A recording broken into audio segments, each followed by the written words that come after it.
എല്ലാവർക്കും സ്വാഗതം. ഈ റിവ്യൂ ഇഷ്ടപ്പെടുവാണെങ്കിൽ ഒന്ന് ലൈക്ക് ചെയ്തും സബ്സ്ക്രൈബ് ചെയ്തും സപ്പോർട്ട് ചെയ്യണേ. അപ്പം നന്ദുവിനോട് അനി പറയുന്നുണ്ട്, സ്നേഹിക്കുന്ന ആൾ മരിച്ചു എന്നറിയുമ്പോൾ ഒന്നും വേണ്ടിയിരുന്നില്ല എന്ന് അന്ന് തോന്നിയിട്ട് കാര്യമില്ല, അത് ഇപ്പോൾ തോന്നണമെന്ന് പറയും. എന്നിട്ട് പറയുന്നുണ്ട്, ഏതായാലും അനാമിക കുറേ കഴിയുമ്പം എൻ്റെ ജീവിതത്തിൽ നിന്ന് പോകും. ആ സമയത്ത് ഞാൻ സ്നേഹിക്കുന്ന ആൾ എൻ്റെ ജീവിതത്തിലേക്ക് വരണം.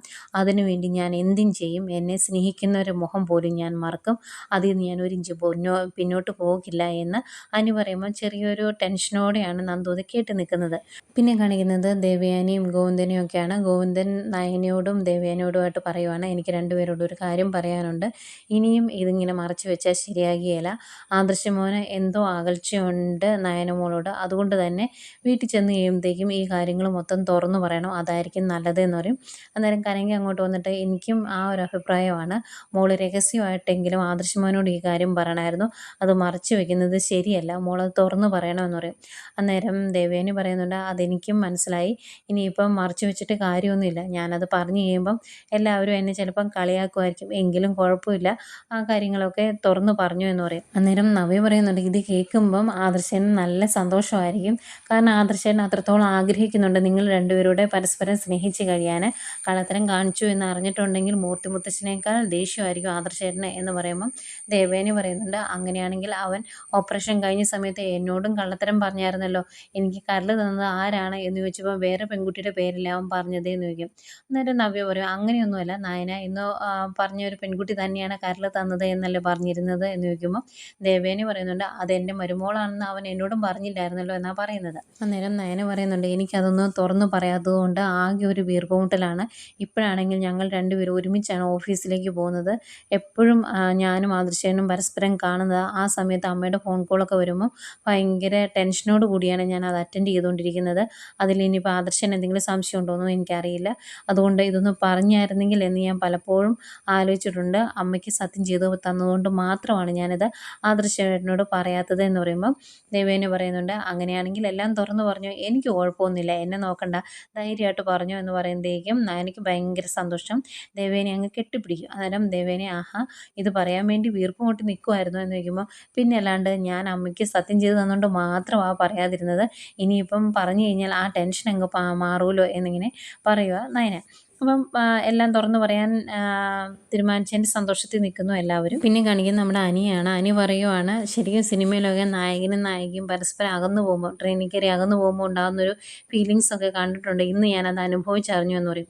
അന്നേരം കൂട്ടുകാർ പറയുന്നുണ്ട്, അവളെയും പറഞ്ഞിട്ട് കാര്യമില്ല, അവൾ ഒരുപാട് നിന്നെ സ്നേഹിക്കുന്നുണ്ട്. പക്ഷേ ചുറ്റും നിന്ന് എല്ലാവരും ഉപദേശിക്കുമല്ലേ, അപ്പോൾ പിന്നെ അവൾ എന്ത് ചെയ്യാനാണ് എന്ന് അവർ പറയുമ്പം അനി പറയുന്നുണ്ട്, ഇനിയിപ്പം ആ ഉപദേശമൊക്കെ കേട്ടിട്ട് അവൾ ആ ട്രെയിനിങ് ക്യാമ്പിൽ ചെന്നതിന് ശേഷം എന്നെ അവോയ്ഡ് ചെയ്തിട്ടുണ്ടെങ്കിൽ എനിക്കത് സഹിക്കാൻ പറ്റില്ല. ഇനിയിപ്പോൾ ജോലിയും എസ്ഐയും ഒക്കെ ആയിട്ട് അവൾ കൂടുതൽ തിരക്കിലേക്ക് പോകും. അന്നേരം എന്നെ മറക്കുമോ എന്നൊന്നും എനിക്കറിയില്ല. അതെൻ്റെ ഒരു ടെൻഷനാണ്. ഇനിയിപ്പം ക്യാമ്പിൽ വെച്ച് എന്നെ അവോയ്ഡ് ചെയ്തിട്ടുണ്ടെങ്കിൽ ഞാൻ ക്രിമിനൽ കേസാണ് എന്നൊന്നും ഓർക്കുകയില്ല, ക്യാമ്പിലേക്ക് ഇടിച്ചു കയറി ചെല്ലുമെന്നാണ് അനി പറയുന്നത്. അത് കേട്ട് ടെൻഷൻ ആവുന്നുണ്ട് കേട്ടോ കൂട്ടുകാർക്ക്.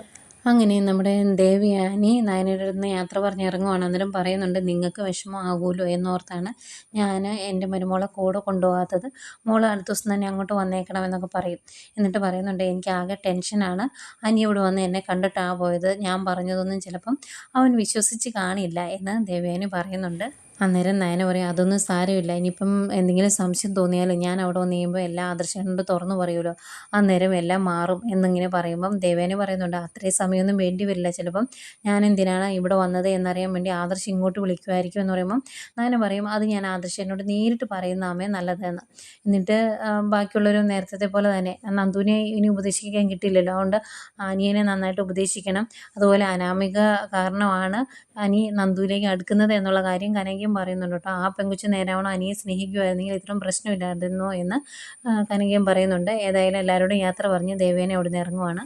പിന്നെ കാണിക്കുന്നത് നമ്മുടെ അനിയാണ്. അനി വീട്ടിലോട്ട് വരുന്നെങ്കിൽ ആദർശ് ചോദിക്കുന്നുണ്ട്, നീ എവിടെ പോയതാടാ, ഇന്ന് നന്ദു ട്രെയിനിങ്ങിന് പോകല്ലേ, അവളെ കാണാൻ വേണ്ടി പോയതാണോ എന്ന് ചോദിക്കുമ്പോൾ അവൾ എൻ്റെ ഫ്രണ്ടല്ലേ ഏട്ടാ, അവളെ കാണാൻ പോയെന്നോർത്ത് എന്താ കുഴപ്പമെന്ന് ചോദിക്കും. ആദർശ് ഇത്തിരി കലിപ്പിലിരിക്കുവാണല്ലോ, അതുകൊണ്ട് എന്താ കുഴപ്പമെന്നോ, നിനക്ക് അറിയത്തില്ല എന്താ കുഴപ്പമെന്നോ, നീ അവിടെ പോയി കാണുന്നത് അനാമികയ്ക്ക് ഇഷ്ടമല്ല എന്നുള്ള കാര്യം നിനക്ക് അറിയത്തില്ലേ എന്ന് ചോദിക്കും.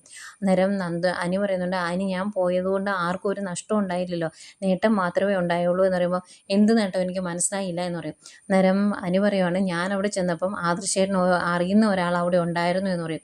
അന്നേരം അത് ആരാന്ന് ചോദിക്കുമ്പം അനി പറയുവാണ് അത് ആദർശേട്ടൻ്റെ അമ്മ നമ്മുടെ വല്യമ്മ എന്ന് പറയുമ്പോഴത്തേക്കും എല്ലാവരും ഞെട്ടുമെന്നാണ് അനി വിചാരിച്ചത്. പക്ഷേ അന്തേക്ക് അങ്ങോട്ട് ജയനും അജയനും ഒക്കെ വരുന്നുണ്ടായിരുന്നു. ജയൻ അത് സ്വാഭാവികമാണല്ലോ എന്ന് പറയും.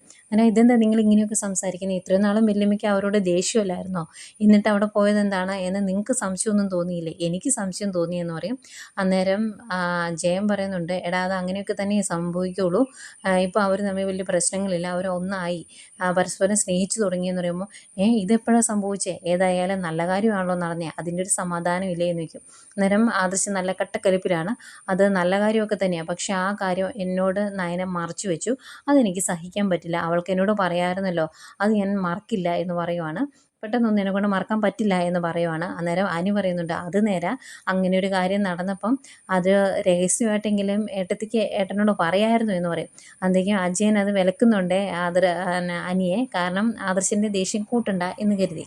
അന്നേരം ആദർശ് പറയുന്നുണ്ട്, കണ്ടോ ഇവനെന്താ പറഞ്ഞത്, നിങ്ങൾ കേട്ടല്ലോ, ഇത് തന്നെയാണ് ഞാൻ പറഞ്ഞത്, അവൾക്ക് രഹസ്യമായിട്ടെങ്കിലും എന്നോട് പറയായിരുന്നു, അവളത് എന്നോട് മറച്ചു വെച്ചു, അതെനിക്ക് സഹിക്കാൻ പറ്റില്ല, അതുകൊണ്ട് ഇവിടെ നമ്മൾ സംസാരിച്ച കാര്യങ്ങളൊന്നും ഇനി നീ അവരോട് പോയി പറഞ്ഞേക്കരുത്, ഞാൻ അവളോട് ഇഷ്ടക്കേട് കാണിക്കുന്നുണ്ടെങ്കിൽ അതിന് കാരണം എന്താണ് എന്നറിയാൻ വേണ്ടി അവൾ ചിലപ്പോൾ നിൻ്റെ അടുത്ത് വരും, അന്നേരം ഇതെങ്ങാനും വിളിച്ച് പറഞ്ഞിട്ടുണ്ടെങ്കിൽ, എന്നെ തോൽപ്പിക്കാൻ ശ്രമിച്ചിട്ടുണ്ടെങ്കിൽ ഞാൻ ഈ വീട്ടിൽ നിന്ന് എങ്ങോട്ടേലും ഇറങ്ങിപ്പോകും എന്നൊക്കെ പറഞ്ഞിട്ട് ദേഷ്യപ്പെട്ടിട്ട് അങ്ങ് പോവാണ് ആദർശ്. അന്നേരം ജയൻ പറയുന്നുണ്ട്, അവൻ ഇത്തിരി സീരിയസ് ആ മോനെന്ന്. അന്നേരം ഇത് നമുക്ക് പെട്ടെന്ന് മാറ്റണ്ടേ എന്ന് ചോദിക്കുമ്പം അയാളാ ഇത് അങ്ങനെ പെട്ടെന്ന് മാറ്റാനായിട്ട് നമ്മൾ ശ്രമിക്കുകയൊന്നും വേണ്ട, അത് അതിൻ്റേതായ രീതിയിൽ അങ്ങ് പൊക്കോളൂ എന്ന് ആ ജയനും പറയുന്നുണ്ട്. പിന്നെ കാണിക്കുന്നത് നമ്മുടെ നയന അനന്തപുരിയിലേക്ക് വരുന്നു. റൂമിലേക്ക് വന്നിട്ട് ആദർശേട്ട എന്ന് വിളിക്കുന്നത്. ആദർശേട്ടൻ ഇത്തിരി കലിപ്പൊക്കെ ഉണ്ടെങ്കിലും ഒരു മയത്തിലാണ്. എന്താ കാര്യം എന്ന് ചോദിക്കും. അന്നേരം അതെ, ഇത്രയും നാളും ഞാൻ മനസ്സിൽ വെച്ചുകൊണ്ടിരുന്ന കാര്യം ആദർശേട്ടനോടൊന്ന് തുറന്നു പറയാൻ വേണ്ടിയാണ് ഞാൻ വന്നതെന്ന് പറയുമ്പോൾ, അങ്ങനെ ഒരു കാര്യം അതെന്താ എന്ന് ചോദിക്കും. അന്നേരം ഈ കാര്യങ്ങളെല്ലാം പറയുക കേട്ടോ. അമ്മ ഞാനാണ് കരൾ കൊടുത്തത് എന്ന് തിരിച്ചറിഞ്ഞു, അതിനുശേഷം എന്നെ സ്നേഹിക്കുന്നുണ്ടായിരുന്നു, ആദർശേട്ടൻ്റെ മുന്നിൽ അഭിനയിക്കുമായിരുന്നു, അന്നേരം എനിക്ക് സംശയം തോന്നി, ഞാനത് കണ്ടുപിടിച്ചു, ഞങ്ങൾ അവാർഡ് ദാന ചടങ്ങിൽ വെച്ച് അത് പരസ്പരം തിരിച്ചറിഞ്ഞു എന്നുള്ള കാര്യങ്ങളെല്ലാം പറയുന്നു. അമ്മ ആദർശേട്ടനോട് പറയണ്ട എന്ന് പറഞ്ഞതുകൊണ്ടാണ് ഞാൻ ഇത്രയും കാലം പറയാതിരുന്നത്, ഏതായാലും അങ്ങനെ ഒരു കാര്യം സംഭവിച്ചു എന്ന് പറയുമ്പോഴേക്കും ആദർശിന് ഭയങ്കര സന്തോഷം. ആഹാ, അങ്ങനെ ഒരു കാര്യം നടന്നോ, എനിക്കേതായാലും സമാധാനമായി, എത്ര കാലമായിട്ട് ഞാൻ ആഗ്രഹിക്കുന്നതാണ് ഇങ്ങനെയൊരു കാര്യം നടന്നില്ല, ഒരുപാട് സന്തോഷമുണ്ട് എന്നിങ്ങനെ ആദർശം പറയുന്നുണ്ട്. അന്നേരം നയന പറയുന്നുണ്ട്, ഇപ്പം ആദർശേട്ടനൊക്കെ കൂടുതൽ സ്നേഹം അമ്മയ്ക്ക് എന്നോടാണ് എന്ന്.